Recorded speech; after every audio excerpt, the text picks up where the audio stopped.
আজকে বানাবো এঁচোড়ের ডালনা। এঁচোড়ের ডালনা বানানোর জন্য লাগছে এখানে এঁচোড় সিদ্ধ করে রেখেছি, একটু ভাপিয়ে রেখেছি, ডুমো ডুমো করে কাটা আলু, এটাও একটু ভাপানো আছে, রসুন বাটা, আদা বাটা, একটা টমেটো কুচোনো, গরম মশলার গুঁড়ো, তেল, হলুদ, জিরে ধনে গুঁড়ো করা, ঘি, পেঁয়াজ কুচোনো, লঙ্কা গুঁড়ো, নুন দিয়ে দিলাম। আলুগুলো প্রথমে দিয়ে একটুখানি নেড়ে নেব।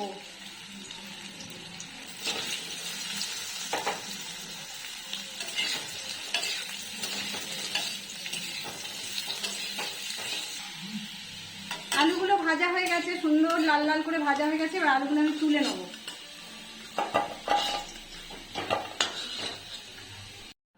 এবার এঁচোড়গুলো একটু ভেজে নেব।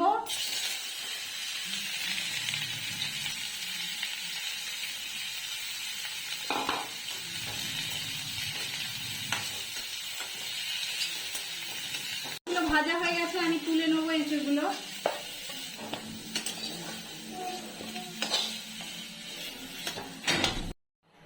এবার পেঁয়াজটা দিয়ে দিলাম।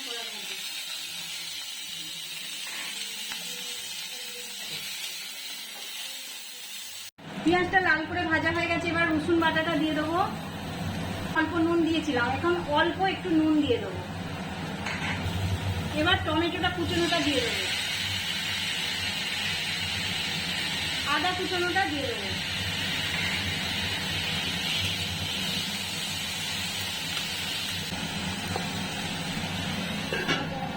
চাপাটা খুললাম। এবার বাকি মশলাগুলো, জিরে ধনে গুঁড়োটা আছে সেইটা দিয়ে দিলাম,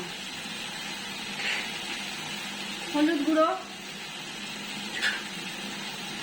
এখানে 1 চামচ ঝাল লঙ্কার গুঁড়ো আর 1 চামচ কাশ্মীরি লঙ্কার গুঁড়ো আছে।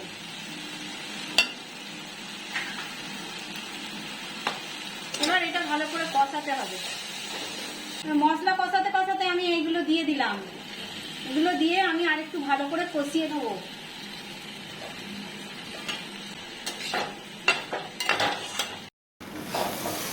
মশলাটা কষা এঁচোড়ের মধ্যে।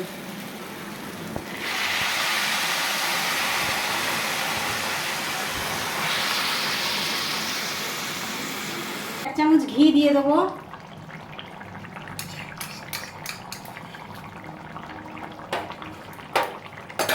আর গরম মশলা গুঁড়ো দিয়ে দেবো।